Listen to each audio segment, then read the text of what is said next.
Generation. Saat ini saya akan mencoba mengupas seorang tokoh bernama Daud untuk atau membagikan pengalaman doa Daud.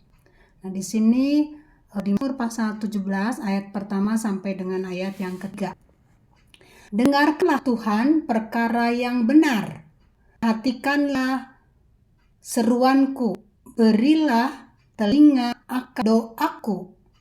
Dari bibir yang tidak menipu, daripada mula kiranya datang penghakiman, matamu kiranya melihat apa yang benar.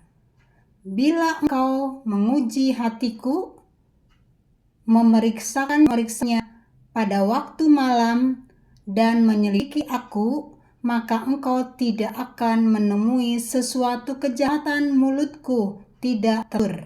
Sini pengungkapan Daud, di mana Daud tahu tentang hidupnya dia.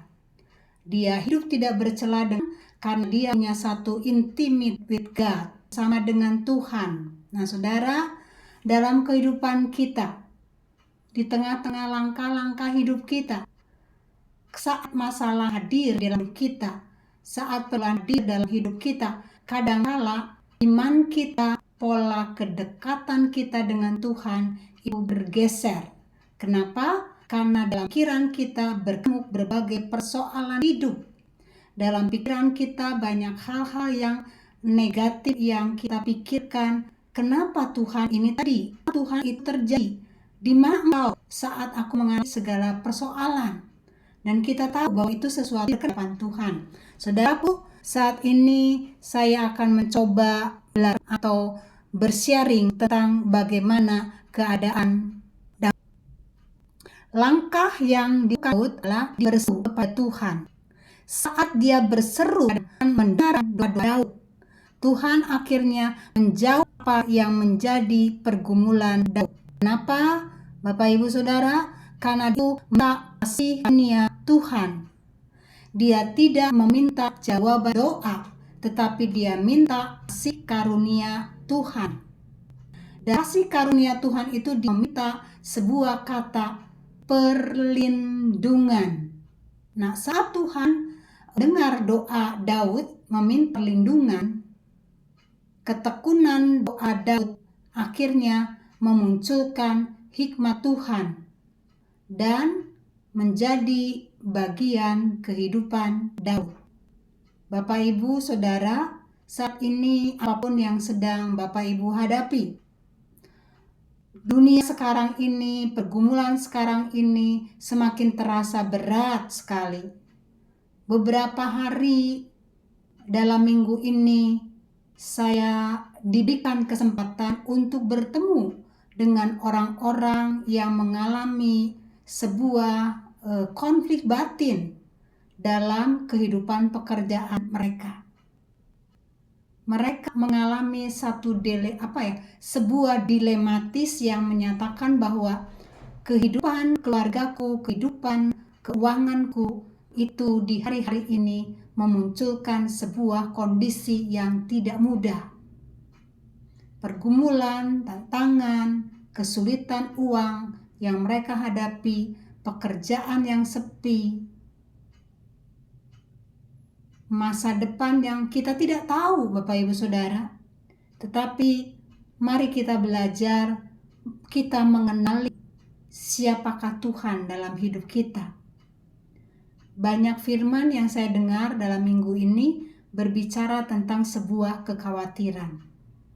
Banyak firman yang saya dengar, saya renungkan pada minggu-minggu ini, seringkali banyak orang Kristen menyalahkan Tuhan. Dari setiap pergumulan yang mereka hadapi, dari setiap emosi, dari setiap kekecewaan, dari setiap jalan-jalan buntu, pintu-pintu tertutup, hati banyak anak Tuhan juga mulai tertutup dengan namanya Tuhan Yesus. Logika berpikir mereka, segala sesuatu yang mereka hadapi, yang mereka rasakan, yang mereka pikirkan itu berkecamuk luar biasa,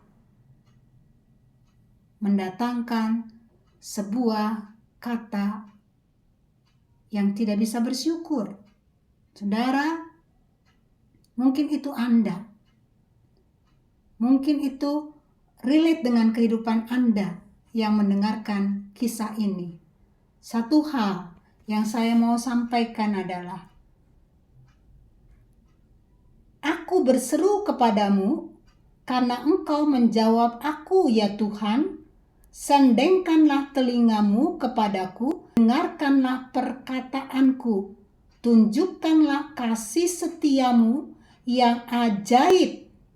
Ya, engkau yang menyelamatkan orang-orang yang berlindung pada tangan kananmu terhadap pemberontakan. Ini di ayat yang ke-7, Bapak Ibu Saudara. 6-7 ya. Diminta adalah kita berseru kepada Tuhan. Kenapa? Karena Tuhan akan menjawab kita. Itu iman yang harus kita miliki. Sandengkanlah telingamu, artinya dengarkanlah aku, Tuhan. Aku dalam kondisi terpuruk, aku dalam kondisi yang tidak baik-baik saja, aku yang dalam kondisi tertekan, aku yang dalam kondisi tidak punya pengharapan apapun. Tapi aku percaya Tuhan mendengarkan keluh kesah aku. Tuhan memahami hati aku. Tuhan mengerti apa yang aku rasakan. Dan ajarkan aku Tuhan untuk aku percaya dengan segala jawaban doa yang Tuhan berikan kepada hidup aku. Itu yang Daud lakukan, Bapak Ibu. Pertanyaan saya yang perlu direnungkan adalah, bagaimana dengan hati kita saat ini? Saudara, pengharapan di dalam Tuhan itu tidak akan pernah mengecewakan. Kalau sampai saat ini saudara mendengarkan sharing yang saya lakukan dan saudara belum mendapatkan jawaban apapun, di depan saudara sebuah kondisi yang gelap gulita. Tapi satu hal, saya mau ajak saudara-saudara Bapak Ibu, di dalam naruri yang paling dalam hatimu ada satu titik kecil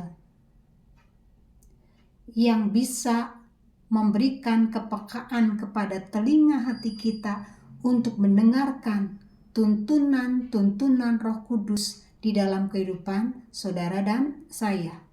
Kamis yang akan datang kita akan memperingati kenaikan Tuhan Yesus ke surga. Dan ingat baik-baik, waktu Yesus naik ke surga, menyiapkan tempat untuk kita, Dia mengirimkan Roh Kudus.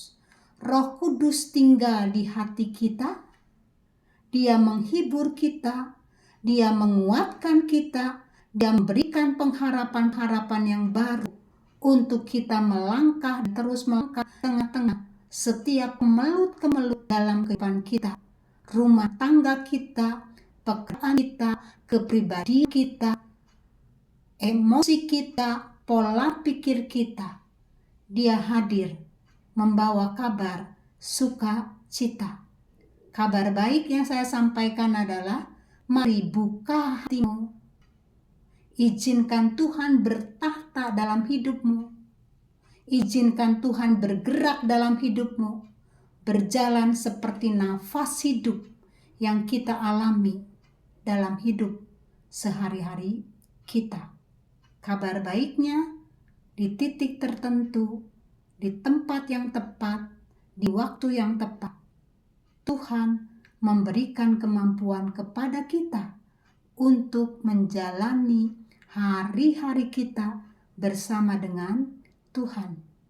Kuatkan dan teguhkan hatimu. Damai sejahtera Tuhan mengalir dalam hidupmu saat ini, dimanapun engkau berada saat ini.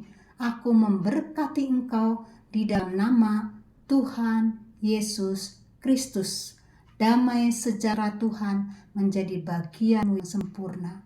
Kuasaan rohmu akan semakin menguatkan engkau melihat setiap karya Tuhan dalam kehidupan Bapak Ibu Saudara. Tuhan Yesus memberkati.